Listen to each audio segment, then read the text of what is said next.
Hello,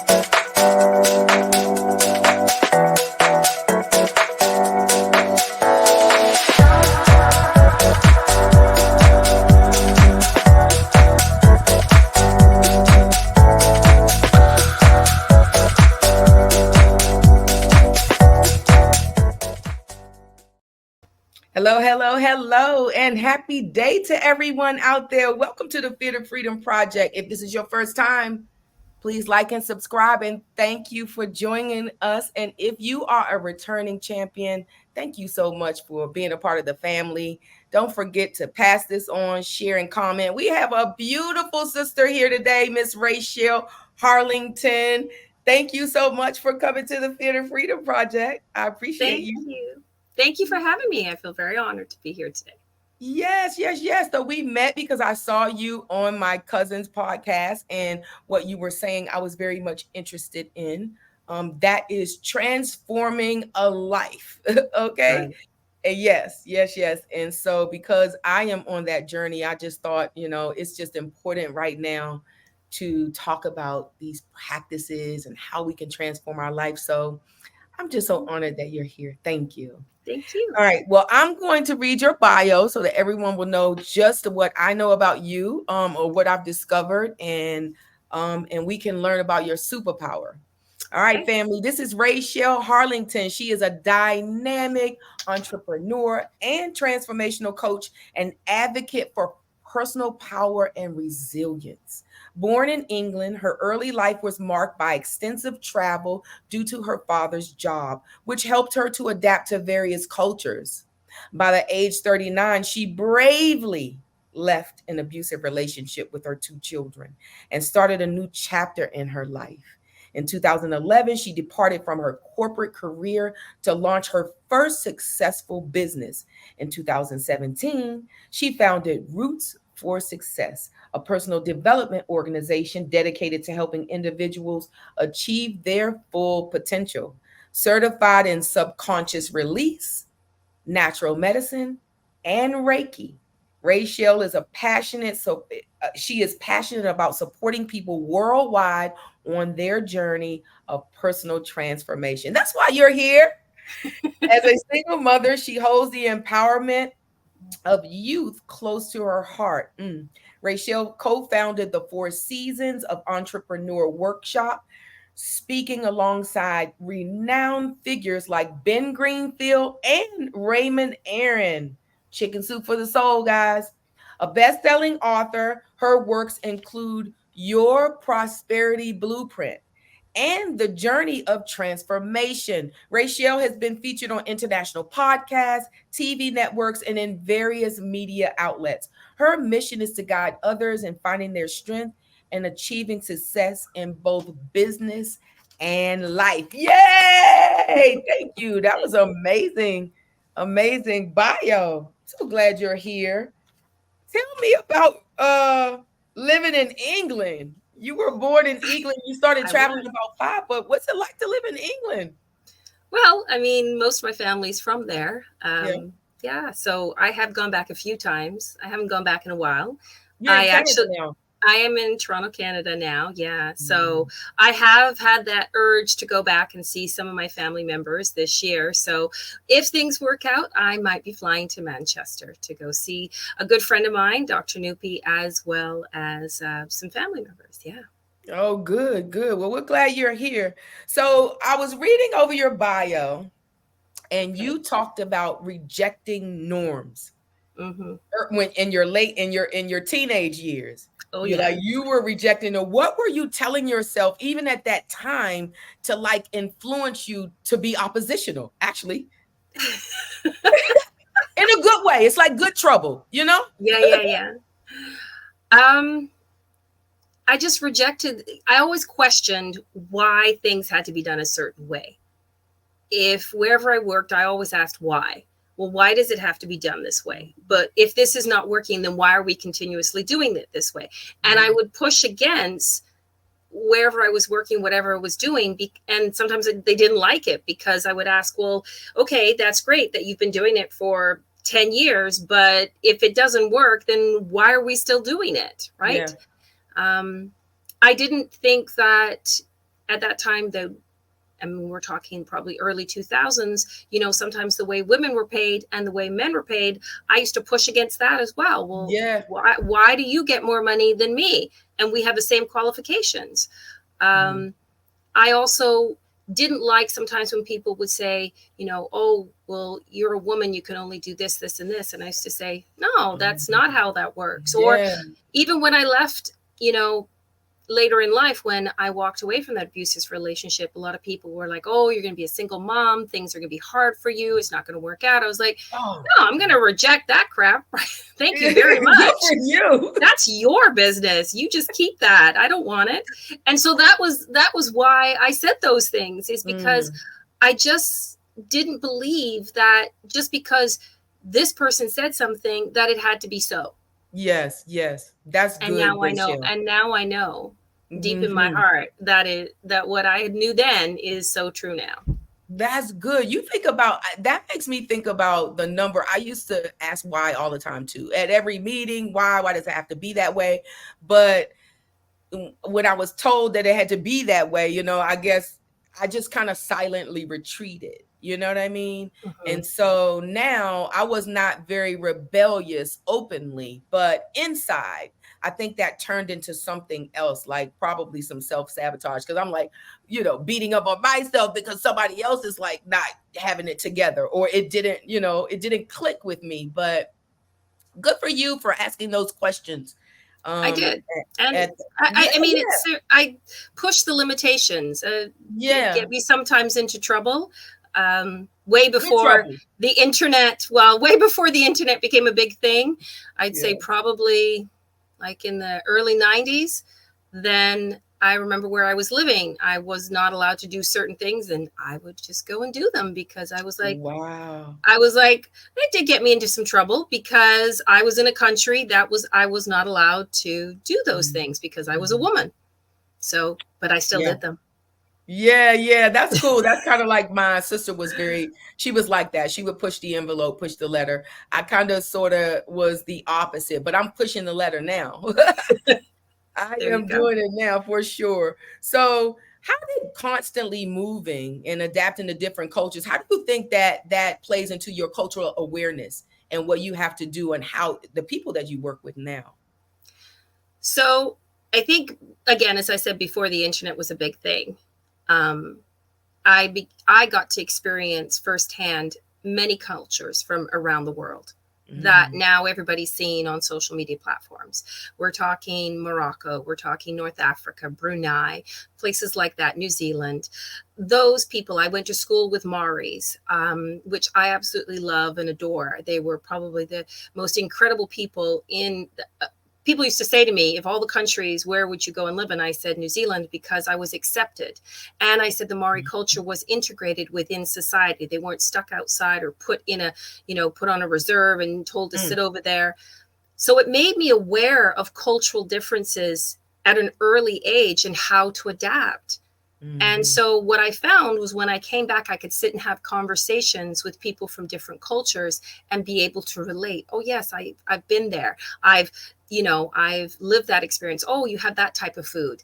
And they were like, oh, how do you know that? And I've actually had conversations with people where they're quite impressed that I know about their culture, even though I don't look like I've ever lived there. So, yeah, I think that has helped me a lot in yeah. understanding people's differences because but Mhm. ultimately we still all are one. Mhm, mhm. So, you know what? I want to ask you if you can describe the moment that you decided to leave that abusive relationship, because I did too. There was this moment. There's this defining moment that you decide that it is enough. And can you kind of talk about that moment? What were your fears? Because I know you had some. It's a Well, spirit of freedom. I think for me the biggest fear, first of all, the house was in my family's, right? So it meant that I would have to sell the house because Mm. it was one of those things that person was not leaving. And Oh. there was also abuse not only on myself but on my youngest son as well. So Mm. there was there was a lot of emotion. There was being very fearful. But I think I got to the point where I realized that if anything, I was not going to do this. And I won't go into too much great detail, but let's just say that I wasn't going to let history repeat itself Yeah. for, and it had nothing to do with me, but it was more so on his side, but I was not about to let it repeat itself. And so I realized at that point that if anything, I needed to get out for my children. Mm-hmm. Mm-hmm. And that's when I said, that's it. I'm selling the Mm-hmm. house and I'm leaving and I'm Mm-hmm. done. And, Mm-hmm. and that, and as I said earlier, that's when people said, you realize how hard this is going to be. You're a single mom. It's been so hard. And I Mm. was like, well, which of the lesser of the two evils? Do I deal with Right. the emotional abuse and Exactly. walking on eggshells, or do I have it a little hard for a little while and I got to make it work? I Yeah. think I'll take the hard work. I love it. Let's take the hard work over the harder work. Yes. Yes. Yeah. So good for you. Yeah. I mean, you think about making a decision like that as a single mom and hearing all of what everyone that is supposed to matter to Mhm. you, what they're saying. And I'm glad that you were able to reject all of it Yeah. and not let anyone cast a spell on you. That's your story. It's going to be so hard. I mean, we do those things to ourselves and to others. And it's just, yeah, that's not helpful in any way. It But isn't. But I think I was at a point where I was like, I don't care anymore. I'm gonna do what I need to do. And I remember the moment I woke up in the new place and it was quiet and everybody was sleeping and I felt free for the first time. yes, Yeah. yes, That moment I remember very vividly. So I do too. I do yeah. too. Yeah, yeah, great, great, great. Do you feel that you ended a subconscious pattern? When I did that, is that what you're referring to? Yeah, when you stepped out of that abusive relationship, do you believe that you ended a subconscious cycle or pattern that had already been there? Hmm. I don't know. I ended something, that's for sure. Um, I think I feel I ended probably a little bit of self-sacrificing, but I mean not completely because I got married again and it wasn't abuse, it was more narcissistic abuse. Oh, So I had to kind okay. of go through a couple of lessons to I finally get see. it. So Okay. it did, but I did get it. That you Eventually I'm did. like, I did get it. Yes. Okay, so that was a part of the pattern continued and then Yes. you got it. And then I got it. That's right. So the cycle is ended. The Yeah. cycle now I feel, yes, is done. Yeah, I'm very glad. much. I'm glad to hear that. Can you tell me what is a certified subconscious release coach? Okay, so we all have emotions, and if you understand the emotional code, ultimately, when we feel emotions, anger, frustration, it's in our subconscious. We stuff emotions down. We don't want to deal with them, and that begins to fester into disease within the body. I'm sure you've heard of people getting sick, and a lot of times it's, maybe it could be the food, but a lot of times it's people stuffing those emotions down, not dealing with them.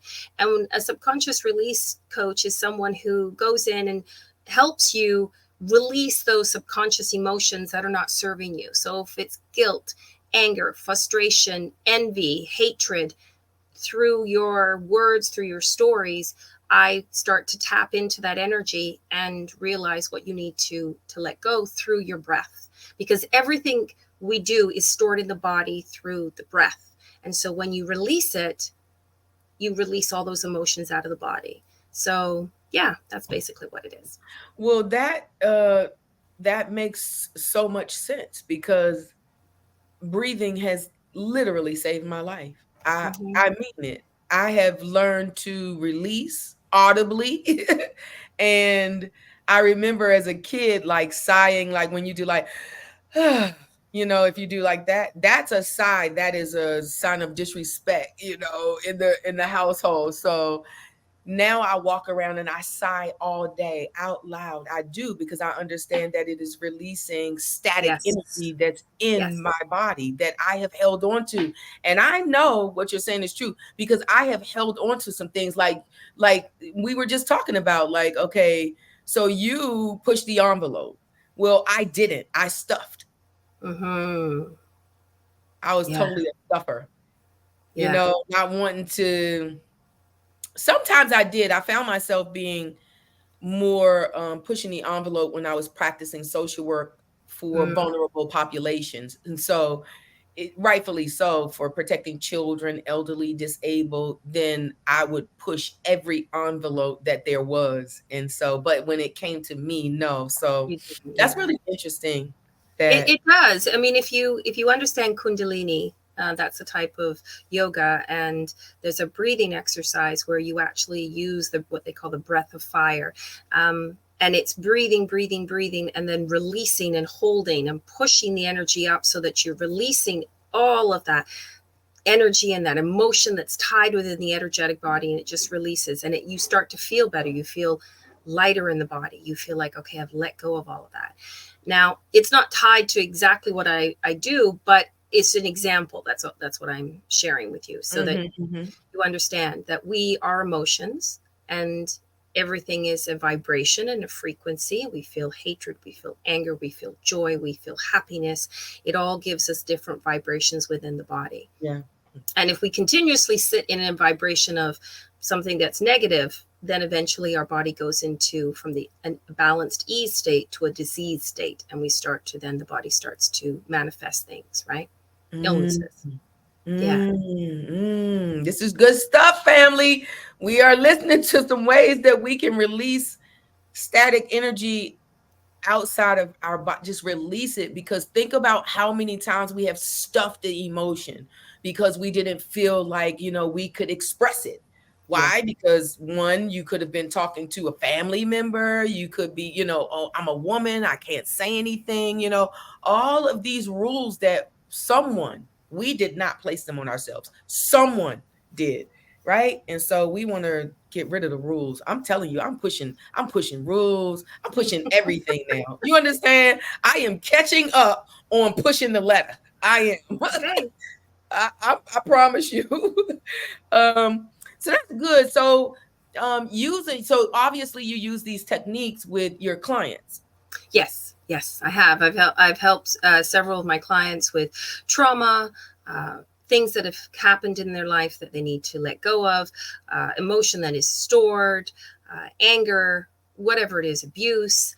And it's touching on those things that we hold, that we talk about or we don't talk about, but we stuff down. And then it's releasing, and I tap into the energy of what needs to go. And it helps release it. So So yeah. I have a question too. So once you use these techniques, because I come from, Western medicine. There's therapy, there's medication. I studied therapy. I worked as a social worker for over 30 years. So are you using, like, after the techniques, is there some integration? Do people get to talk about it? Do you follow up with them? Is it just a one-time appointment? How does that work in terms of follow-up? So ultimately, in a nutshell, what I do is we talk about what's going on first of all in your life. And from that conversation, I will energetically pick a few sentences that really stand out to me, and I'll write them down. And then I will go and I will ask if I can come into your energy, which we all can do. And so once I have your permission, I will come in, I will start to test the energy against those sentences to feel which ones are the strongest that are tied to you. And once I've done the clearing, which is I transmute, so I'm getting you to breathe, and I'm taking that negative energy and I'm pushing it out. So I will sometimes belch, I will sometimes cough, and it's pushing the energy out. After we then fill you with positive energy on around those things, positive emotions, positive feelings, so that you will repeat those again and again using the breath work.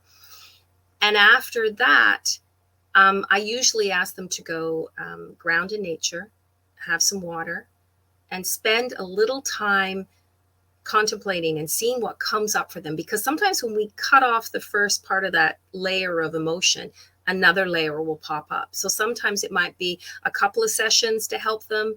It might be just one session. It really depends on the person and how they feel. I did probably 3 months with one client where we were just getting through the layers and layers of emotions. And then eventually she started to get up in the morning and she would feel positive and she would feel good about getting up, about herself. And there was no more of that drudgery of hating who she was and her life. So each person is different. But it does go back to, how long have you been bearing those emotions? Mm, that sounds good. Moving energy from people that, that are stuck, and unsticking people. And I also like the fact that it really places the responsibility on other people, like on me, not for me to become dependent upon this relationship, this therapeutic relationship of talk therapy. I find that that can be a little bit codependent, producing Right. in my Well, in that's my the thing. opinion. And the reason why I can say this honestly is because I've been in therapy for a long time, right? I'm not Yes. even in anymore, but I have been in therapy most of my early adult into my late adult, life now. Hmm. And I think after a while you become dependent on that. It takes the responsibility off of you. I feel more responsible for what's happening in my life now than more than I ever have. More than I Yes. ever have. And I feel in control though. I Hmm. feel in control. No one else, the techniques are supportive. They really are. But after the technique is over and me and our session is over with Raschell, what am I going to do?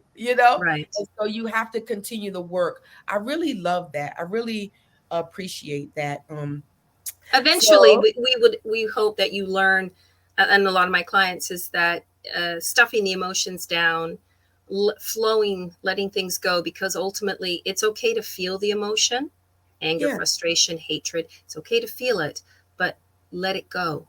Don't Mhm. hold on to it and stuff it down. And so this is something I share with them, but eventually I want them to go out into life and continue. I don't want them to be codependent on me, because I've given you, cleared the tools. Now I've given you, listen, this is what you need to do to move forward. So good luck, and go out there and be the best human being you can be. Right. Yes.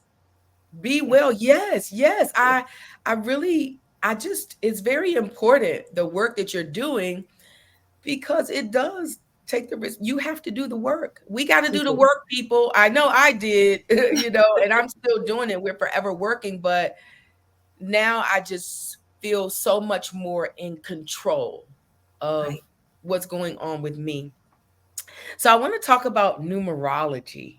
All right, briefly, because I'm interested in that, and I saw that on your website. So I'm just like, okay, it's just funny how the universe just leads you where you need to go, right?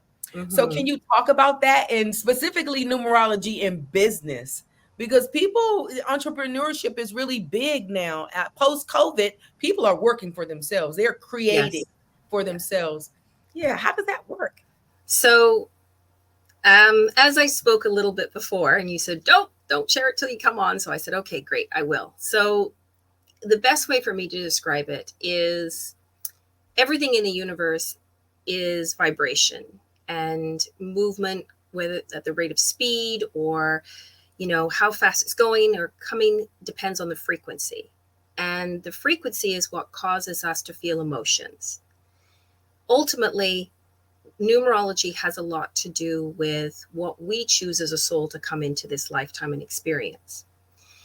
And I myself have personally used numerology to create both of my businesses, the timing that I chose to start the business, the name of the business, because every number every alphabet in the world, in every language, has a number assigned to it, a vibration. And the numbers are from 1 to 9, and then they repeat throughout the alphabet. So you go 1 to 9, and then you carry on 1 to 9. So each letter that you use has a vibration attached to it. And that overall vibration gives you an essence of what the business will be like. I'm sure you've seen people go out and build these great businesses, they set them all up, and 3 months later, they're bankrupt and it's in the toilet. A lot of times it's when you start the business, the name of the business, also what Wow. where you are in your cycle, because you also personally have a cycle. So you have to be very, very aware of this. If you go back to the biblical times of, Pythagoras, you go back to the Chaldean and the Babylonians, you go back to even the Vedas in India. These people all use numerology. Yeah. It was what guided them in business. It was what guided them in relationships. It was what guided them in choosing times to do certain things. It's all about planting the seed, growing the seed, and then reaping the rewards. But there are times for it. And Hmm. numerology can give you right down to the day if you want to go that detailed. I've helped clients in business when they chose to, I had a friend who wanted to explode and really share her real estate business with everybody because she was teaching a course how to buy and sell with no money Hmm. down. And so we came up with a name for her business based on numerology. And then we started picking the times for her events. And I remember this specifically. She did very, very well. And then remember one day she was going to do the event, and I said, "No, you probably don't want to do it today." And she kind of balked at me and said, "No, I want to do it today. This is when I can get this person and this person." I said, "The vibration of today, the day you want to do it is not good." She didn't want to listen. She went ahead and did it. And at the end, she called me and she was like, "Okay, you were right." And I said, "No, I'm not right. It has nothing to do with me." Right, I right. said to you, I warned you, right? Yes. Because she was used to selling anywhere from 10 to 20 subscriptions, and she sold two. And I explained to her, I said, the vibration of the day, just like the vibration of the month, and your cycle and where you are is so important. So, numerology is basically like the law of vibration. It is everything that vibrates with a frequency. You change the mathematical formula, you change the outcome, you change the experience. But you can never change your date of birth. So, but No. in business, you can always change the name. You can Mm. always change the name. And you've also got to look at where you are in a cycle, because you will also go in cycles of nines. So I Mm. hope that's answered your question. Well, that gives me some insight. I mean, you're the expert at it. It may sound foreign to me, but I trust you. You're good. I love that though. I love that we are all connected. We weren't taught these No. things. Certainly I was taught that this is, oh, you don't use numbers, that's witchcraft, all of these things that I was taught. And it's just not true. It limits the consciousness of what we call God, that Yes. universal consciousness. It puts God in a box, right? So, And that is normally what I have felt that has happened, that God has been placed in a box. And so I just see now God in everything. That consciousness mm, is in everything that we it see and is. don't see and don't see too. It is everywhere. In fact, I had this conversation with a wonderful friend of mine, a doctor out of the UK today, and I said, "This has been around since Jesus and the Essenes. If you Google the Essenes, they were Mm. outside of Jerusalem, and they use this in their life.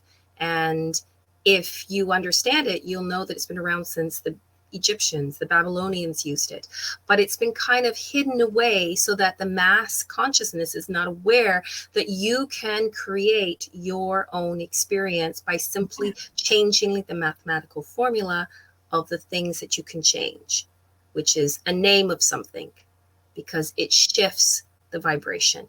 Tesla said it best. If you understand 3, 6, and 9, you have the keys to the universe. Well, what was he talking about? Albert Einstein. Think about this. All these people were talking about it, but it's Yeah. now starting to come to the surface. And Yeah. I have been part of it since I was 14, so over 30 years. And I've used it to guide my life from school. Numerology. Yes. Hmm. So in a teenager, you were My, understanding numerology. I was my just getting ready to ask you, like, when did you? I know you mhm, can study Reiki, you can learn that, but it's inside of you. I mean, we can mhm. all go to school for everything, but there is something inside of you that says, okay, this is what you're. this is what you're doing. It's like you're Yes. feeling led or pulled. So at 14, you were using numerology. How did My your parents feel about that? no, my father was the one who came home. He was an engineer, and he said, we can't change your birth date, but we can change your name. So he said, let's do that, because ultimately your birth path and your name are not balanced. So he said, let's make them balanced. And what kid at the age of 14 doesn't want to pick their own name? Well, I Mhm. certainly did. I was like, yeah, sure. Can I get my own name? Great. So, and it was a funny story because he changed my name, he changed my brother's, and then we were trying to figure out a last name because they even changed our last name. And there's my brother. Yeah, I want Jackson. I said, listen, I am not having a white, red-haired Michael Jackson brother. It ain't happening. I remember I love specifically it. saying that to him. No way. You. So we ended up coming with Harlington, and that worked. But yeah, my father's the one who introduced it to me. And so, So people can change their name now? oh, you still can.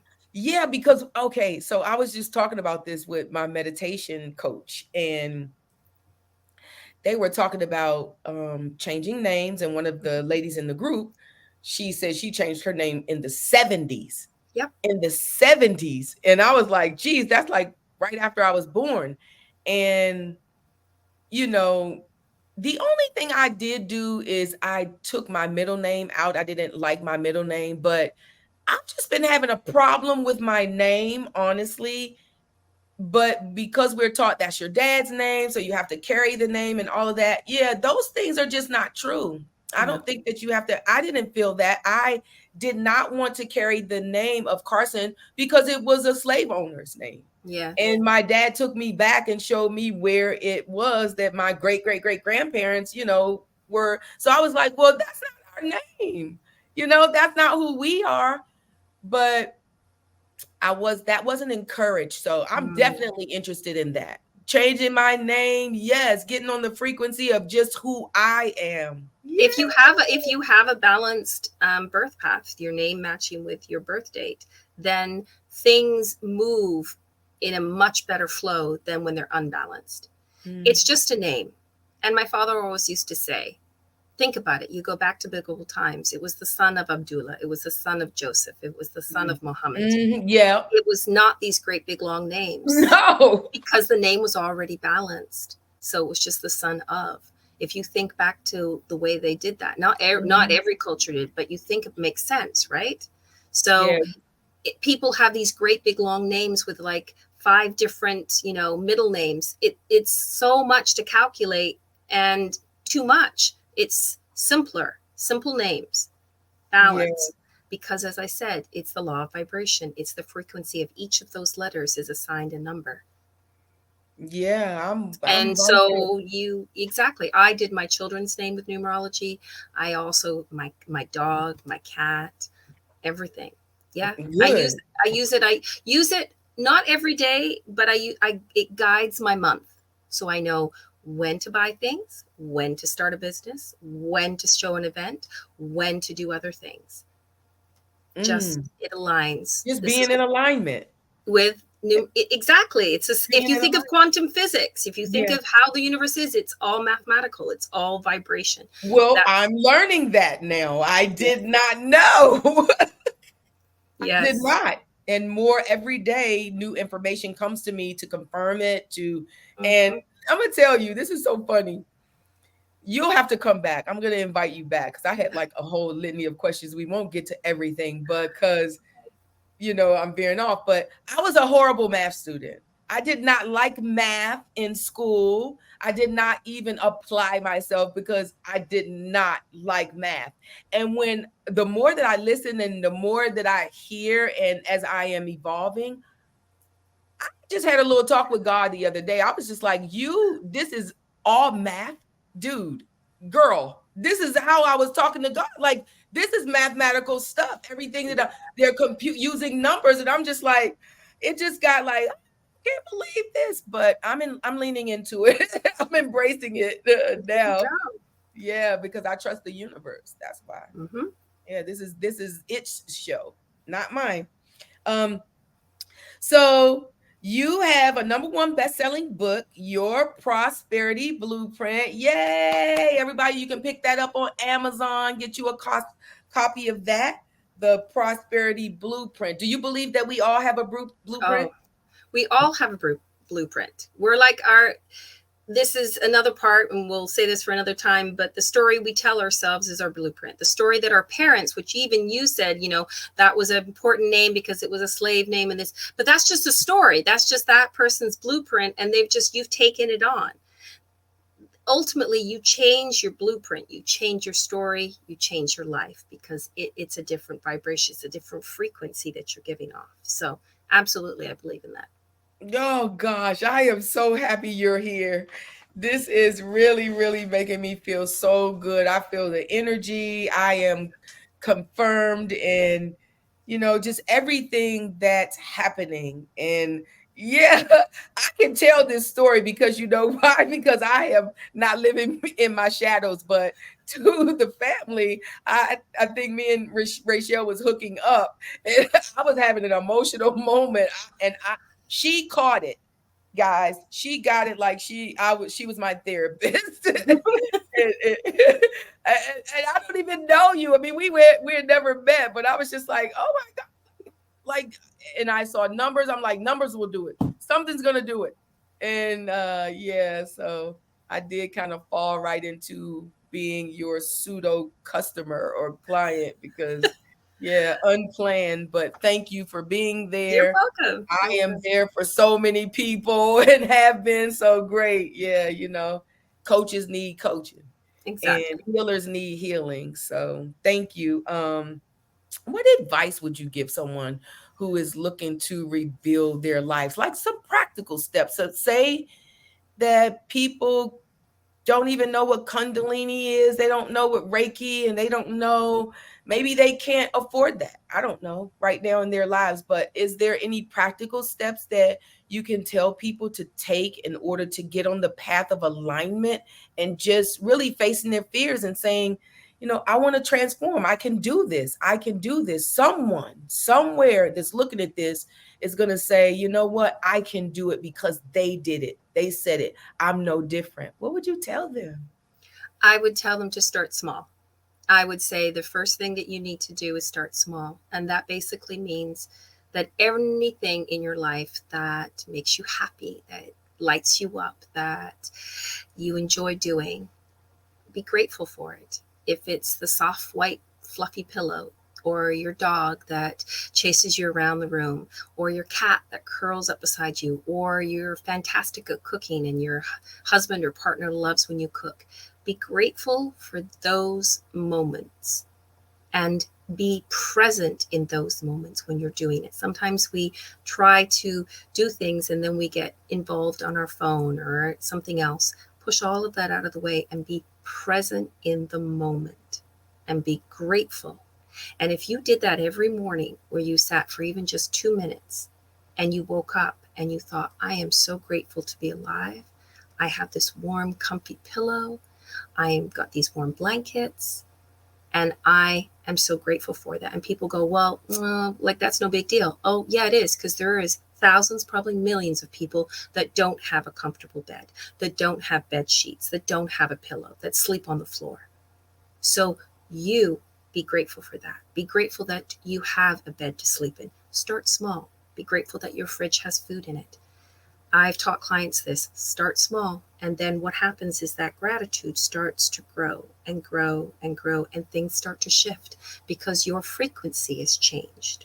Yes, yes. That sounds and feels so good. It does. Today it does. Today, one of the things that I practice is that I have incorporated into my life is just waking up and breathing. It's just 5 minutes. And but it's really just being intentional to focus on my nose, just the tip of my nose, and where the air is coming in, how it feels when it comes in, and how it feels when it goes out. And it's just me just being aware of my existence. That's Mm-hmm. another thing that I have learned, is that I don't have to do anything. The fact that I exist makes me so grand. Mm-hmm. Yeah. Yes. my Yeah. existence. I am here on this earth at this time. And that's really all that matters. So, yeah, thank you. You're I feel welcome. good. Yeah. So I like to ask everybody before they leave, what are you most excited about right now in life? Uh, well, there's a lot of different things happening. I'm not going to say too much because I've got a lot of fingers in a few pies, but I'm just excited to, well, like you, I'm excited to be here. I'm excited to be alive. I'm excited for the book that I collaborated with three or two other beautiful authors. We're going to be doing a big LinkedIn Live in September about it. Um, I love that I can collaborate with people. Um, and I'm just happy. I'm just happy that I'm here at this moment and I'm enjoying and embracing, life. That's basically it. Well, I'm happy that you're here as well. I really am. I'm happy that you came to share your superpower. You did. You co-authored a couple other books. It's called Now What? Hmm. And also Addicted to Bliss. People, it's on Amazon. These are great books that will help you in your human experience. We're all here to walk each other home. I say that we are helping each other get to our oneness. And I love the fact that you came here to do that. Yeah, So thank you you're so welcome. much. I appreciate you coming here. You are welcome. Well, listen, we did it again here at the Fear to Freedom Project. Again, if you are new, you're just coming in for the first time, thank you so much. Like, subscribe, and share. And if you are a returning champion, I love you. Thank you for your support. This is Raschell Harlingten. She is a amazing transformational coach and Reiki practitioner and what subconscious release coach. She's everything. She's every woman. She's co-authoring books. She's got her hand in a few things here that we're excited about, and I'm just glad. So stick around. You're welcome back to the Fear to Freedom Project anytime. Thank you. Anytime. Thank you. Thank you. Thank Yes, you. I appreciate you. All right, ladies and gentlemen, peace and love. It's Dr. Deb. I'm out.